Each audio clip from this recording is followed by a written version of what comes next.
Alright, here's Ridge's turkey after it's been butchered. Put it in a bag here. It's washed a little bit better before we eat it to get some of the feathers off. But most of them are off. There's the breast. I just filleted the breasts off and cut the legs off. Okay, so this is my trusty Instapot. I cooked all of it, including bone in the Instapot for 1 hour and 20 minutes.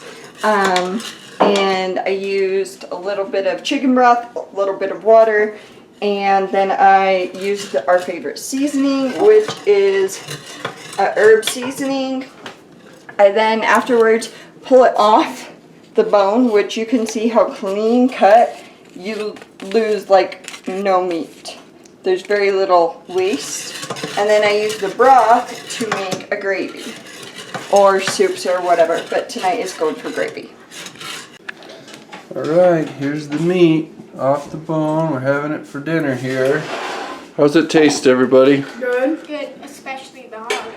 Yeah, you like the heart? Where's the heart, Ridge? Right there.